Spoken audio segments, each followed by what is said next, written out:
gatherings you are reserved and keep to yourself. This is a good example of what? Okay, so this is a pretty basic term in ABA. Now, as far as RBTs go, you don't need to be so concerned with this term, but it relates to everything else we do. Okay. When we talk about building rapport, gaining instructional control, this is what we're talking about. Okay. We want behavior to happen in the presence of us, right? We want the behavior we're looking for to happen in the presence of us. We want to get some sort of control over what behavior is happening and what's not. So what we're talking about is a stimulus having control over a behavior. In this case, you go to family gatherings, you're reserved, you keep to yourself, but with your friends, you're outgoing and social. So around certain stimuli, you act one way. Around other stimuli, you act another way. What is this called? Is this an example of punishment? Well, no, not necessarily. We don't have any indication that there's a punishing consequence going on or that something's decreasing. The behavior is just different, right? You have an outgoing and social demeaning here, and then here you're reserved and kept to yourself, okay? What's really occurring is stimulus control. When a behavior occurs in the presence of a stimulus, but not in the presence of another stimulus, it's said to be under stimulus control of that stimulus. So if that's a little confusing, basically, your friends, okay, you are outgoing and social. So around the stimulus of your friends, you're acting one way. Around the stimuli of your family gatherings, you're acting another way. Your behavior of outgoing and social is under stimulus control of your friends. Your reserved and keep to yourself behavior is under stimulus control of family gatherings. We as analysts, as technicians, are trying to bring behavior under the control of certain stimuli. So when we talk about SDs, this is essentially what we're talking about. Can we get behavior under the control of the stimuli we want controlling the behavior? B looks like our best answer. What do? We'll read all of our answer choices. Antecedent interventions. Antecedent interventions, of course, occur before, right? There's no indication of an antecedent intervention here. We're simply just talking about different behaviors in different settings, okay? Only use the information they give you. Don't try to make the question more than it is, okay? And then shaping, there's no successive approximations. We're not building up to a bigger behavior. We're talking about different behaviors under different conditions, which is essentially what? Stimulus control. So a little more technical question there, okay? I think it's a good concept to start us off with today, and it's a good way to start understanding when we talk about SDs or discriminative stimuli. It's kind of what we're talking about, right? We want the behavior under the control of our SD. Question 2. A bell rings, signaling class is over. As John goes to leave, Wendy is blocking the door. John says, "Excuse me," then taps Wendy on the shoulder. Wendy then proceeds to move out the way. The tap on the shoulder is a what? Okay, be careful here, right? We're looking at what behavior, what response. Whenever we're looking at behavior questions, always start there. What are we looking at? We're looking at the tap on the shoulder, okay? So in the context of the question, right, when does the tap happen? The tap happens after, excuse me, but before Wendy moves out the way. So we know it's some sort of antecedent, right? So Wendy moves out the way in response to the tap on the shoulder. However, John first said, "Excuse me," okay? When trying to differentiate between an SD and a prompt, ask yourself, do I want this behavior? What antecedent do I want this behavior under the control of? Okay. You always want the behavior under the control of the SD and not the prompt, but the prompt acts as a temporary SD to evoke a certain behavior. Okay. So we really want Wendy to move out the way when we say, "Excuse me," right? This is really our SD. The tap on the shoulder is a prompt getting Wendy to respond, okay, the way we want her to. So while in this situation, Wendy moving out the way is under the control of the tap on the shoulder, we really want it under the control of the "excuse me" of the SD, okay? So it's not an MO. It doesn't alter the value of anything, okay? And it comes after our SD. Remember, MOs come before SDs. It's not our SD because we want the SD, okay, to have control. And what we want the behavior to be under control of is, "Excuse me." The tap is just a temporary SD, okay? And it's a cue or a signal to evoke the response we want. Therefore, it's a prompt. Why is it not a consequence? Well, of course, it doesn't happen after the behavior, okay? We're looking at it in the context of John saying, excuse me, to Wendy blocking the door. John says, excuse me. She prompts Wendy with the tap on the shoulder. Wendy then proceeds to move out the way. Tap on the shoulder is a prompt. Which of the following best describes a public behavior? So in ABA, in behaviorism, we have public and private events. We deal with public events. Public events are events that other people can see. So private events are things like thinking, right? Only we know when we're thinking, right? Now, sometimes it's obvious when someone's thinking, they might tell you what you're thinking. But on a minute to minute, second to second basis, you can't actually measure and observe that, right? So public behaviors are things we can observe and measure. So we want to know what describes best a public behavior. Remember, behaviors need to be observable and behaviors need to be measurable. Let's look at A. You're disappointed because your favorite restaurant is out of your favorite meal. Is being disappointed a behavior? Can we measure it? Can we observe it? Not really, okay? Some people hide disappointment very well. You would never know they're disappointed, okay? And day to day, it might look completely different. You can't observe it. You can't measure it. That's a mentalism, okay? Not a behavior of interest. It's not a public behavior. So A is out. B, Wendy wears her new scarf on Tuesday. Now in ABA, the trick or the rule is the dead man's test. If the dead man can do it, it's not a behavior. Wearing something is not a behavior, okay? A behavior is anything an organism does in response to a change in the environment. Just having clothing on your body, okay, is not a response. Wendy putting on the scarf, Wendy adjusting the scarf, Wendy taking off the scarf is behavior. Wendy just having a shirt on is not a behavior, okay? A dead person could wear a shirt, okay? If you're not familiar with that, look up the dead man's rule as far as ABA is concerned, okay? This is what we're going by. Wendy just wearing a scarf is not a behavior. Glenn asked Tiffany out on a date. This is a behavior, right? Glenn is actively doing something, okay, to another person, right? In the environment, he's reacting to the environment, right? We can measure him asking Tiffany out. We can observe him asking Tiffany out. This qualifies as a behavior much better than A and B. What about D? Can we find a better answer? Billy is hungry because he hasn't eaten in an hour. Can we observe hunger? Can we measure hunger? Again, no, that's private. It is not a public behavior, okay? Hungry is just a state of being, right? It's not actually a behavior, okay? The only public behavior that we can observe and measure is C. Glenn asked Tiffany out on a date. Don't overcomplicate behavior, okay? It's not complicated. Can you observe it? Can you measure it? Okay. Can you see it? Is someone doing something, right? Just having a piece of clothing on your body isn't a response. You putting that clothing on your body, you taking it off is, okay? Don't overcomplicate it. Just think, can I observe it? Can I measure it? Over the weekend, your boss sends you a text message asking to meet with you first thing Monday morning. You aren't sure what this could be about, so 30 minutes later, you text back, okay, how should I prepare? 30 minutes represents what? All right, behavior measurement question. What are we looking at? We're looking at the 30 minutes. In what context does 30 minutes happen? Well, in the context of you get a text from your boss, 30 minutes pass, you text back, okay, how should I prepare? So we're looking at some sort of time, right? Time in between what? Are we looking at a duration, right? A duration of a response?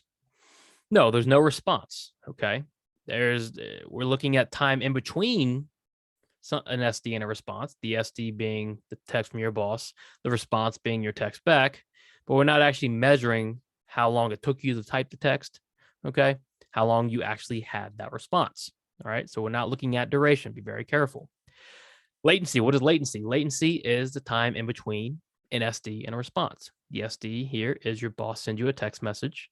Your response happens 30 minutes later, your text back. Latency is the time in between an SD and a response. 30 minutes represents the latency to you texting back, okay? B, clearly looks like our answer. What about C, enter response time? Are we measuring the time in between responses? Are we measuring the time in between text? You texting back? No, okay. The SD is your boss. Your response happens 30 minutes later. The time in between the SD and the response is latency. And then rate has to do with what? Frequency. We're not counting anything. There's not a how many in here, okay? So we're not dealing with rate. Our best answer here is going to be B, latency. Get really good at measurement questions. You should nail measurement questions on the RBT exam. They're very straightforward. They're very simple. Once you learn the terms, the definitions, and understand how they're applied in each situation. Which of the following is known as an ordinate? If you've followed any of my stuff in the past, if you've taken any of my practice exams, you know I always ask what is an ordinate and what is an abscissa, okay? Abscissa, I should say. It's because on the test, they're going to ask you about line graphs. And on a line graph, we have x coordinates and y coordinates, the x-axis, the y-axis. Well, there's another name for both of those, okay? The x-axis is considered the abscissa. The y-axis is considered the ordinate, okay? Not a complex question. There's not a lot of things I'm going to tell you to just flat out memorize other than knowing your terms and definitions, okay? Because most things on the test are applied. This is one of those things you need to just memorize. If they ask you what an ordinate is, you need to know it's the y-axis. If they ask you what an abscissa is, you need to know it's an x-axis, okay? Just one of those things, right? It's a graphing question. It has to do with the line graph. I just want to make sure you're aware, okay, of these alternate names for these two. Another thing they might ask is, where do you put time? Well, you put time on the x-axis. Where do you put behavior on the y-axis? Baseline is the data before intervention begins. And then the title is obviously just the title of the graph. Okay. So pretty straightforward graphing question. Nothing too serious, right? Just something for you to be aware of. A multiple stimulus without replacement preference assessment is conducted with a client that has been with the company for 6 months to determine reinforcers. 5 items are presented, and when an item is chosen, it is removed from the array while the other items are put back. What part of this scenario is incorrect? Okay, not gonna lie, challenging question. This is a what part of this scenario is incorrect? And it's a long scenario. So you really need to be on your game here, okay? You're trying to pick out what looks off about this scenario. Well, let's go through it step by step. A multiple stimulus without replacement preference assessment is conducted with the client that has been with the company for 6 months. Is that okay? Yeah, you should be running preference assessments constantly, right? Preference assessments never stop because preferences never stop changing. That's totally fine. If we look at A, it says preference assessment should be done at the beginning of service, not in the middle. Of course, they should be done at the beginning of service, but they should be done throughout service. So A is going to be incorrect. Let's continue. For 6 months to determine reinforcers. Be careful. Do we use a preference assessment to determine reinforcers? No. What do we use a preference assessment for? We use a preference assessment to determine potential reinforcers, okay? We use it to identify preferred stimuli that can act as potential reinforcers. There's a reinforcer assessment to identify reinforcers, okay? So that's what looks like is wrong with our question. If we look at our answer choices, we can find that on D, preference assessments don't identify reinforcers, okay? Clearly, that's incorrect. Is there anything else wrong with this scenario? Let's keep reading. 5 items are presented, and when an item is chosen, it is removed from the array while the other items are put back. Is that how you run a without replacement? Yes. Whatever item is chosen is taken away. The rest are put back. Everything else looks fine. C, you should use 2 or fewer stimuli for a multiple stimulus assessment. It's incorrect. Multiple stimulus is 3 or more. B, the preference assessment was done incorrectly. We just clarified it was not. So in reality, the only thing wrong with this scenario, preference assessments don't identify reinforcers. Preference assessments identify potential reinforcers. Tricky question, okay? You have to be really careful. On the exam, I will say if you study correctly, many of those questions are going to be very straightforward, pretty easy. But the hard ones can be challenging, right? So you want to make sure you have enough time on the exam to get to the hard ones, okay? And when you get to a hard one, take your time, okay? Accuracy is key. What type of measurement is most closely related to rate? All right, another pretty easy question if you know your terms and definitions. Again, why I stress terms and definitions? Because when they give you a layup question like this, an easy question like this, where you're really just testing your knowledge on terms, you want to be able to answer it quickly. And if they ask you what type of measurement is most closely related to rate, there's one answer. That's going to be frequency. What is rate? Rate is frequency over time. Frequency is directly related to rate. They're often used interchangeably, but they're not interchangeable in ABA. IRT, duration and latency, of course, have to do with time, but not frequency. The only type of measurement here related to rate is frequency. Apple Screen Time informed me that I spent 6 hours on my phone today across social media and YouTube. What type of measurement does Apple Screen Time use? That thing always pops up for me on Sundays, letting me know how much time I spend on my phone during the week. Try to keep it down. Hard to do, right? So when they're letting you know the time you spent on your phone, okay, what are they measuring? They're measuring your total behavior on the phone, basically, right? What is the total amount of time you spend on the phone? And when we measure a total amount of time beginning to end, what are we measuring? Are we measuring frequency? What is frequency? Frequency is a count. We're not counting, okay, the amount of times you use your phone, right? This is a time thing. It's a duration, right? A total time. Duration is the total time from beginning to end, which is what they're measuring, right? From the time you start, whatever day they begin, to the end of that day, okay? 6 hours total duration on your phone, 6 hours. IRT is time in between responses. They're not measuring time in between you pick up your phone. They're measuring total time, which is duration. And then latency, which we learned earlier, is the time in between SD and a response. No apparent SD here, okay? We're just going to be measuring duration.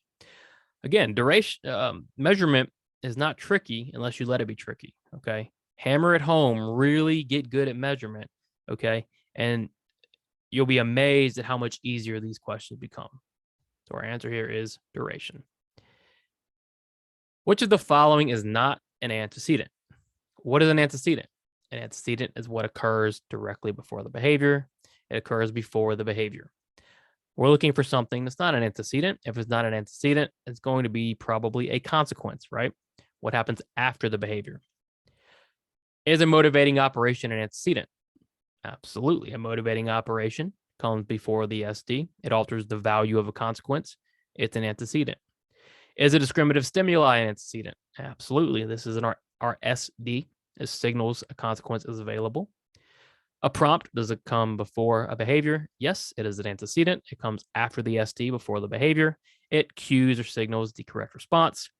And then extinction, withholding reinforcement for a previously reinforced behavior. When does extinction occur? Extinction occurs after the response because, of course, we're withholding reinforcement. Extinction is a consequence, not an antecedent. Pretty straightforward question. And then finally, another term for labeling is what? So I always try to quiz you on these verbal operants we have in ABA. The exam might not necessarily quiz you on the technicals of it, but they might use these terms, okay? Because they're terms you're going to hear every day. Things like tax, mans, echoics, and your verbals. You're going to hear those words every day. You're going to become very familiar with those words, and you're going to become comfortable teaching, okay, these things. So it's important you know them, right? Another term for labeling is what? When we say labeling and we want to teach labeling, what are we referring to? Are we referring to tacting? Yes, in ABA, tacting is just another way to say labeling, okay? If you see a car pass by and you say car, you have tacted the car. What is manding? Manding is making a request, asking for something. Echoing is copying what you've heard, okay, which is very common in autism. And then transcribing is taking notes. It's writing down spoken word. Labeling is just tacting. Okay, thanks for watching. I hope you enjoyed.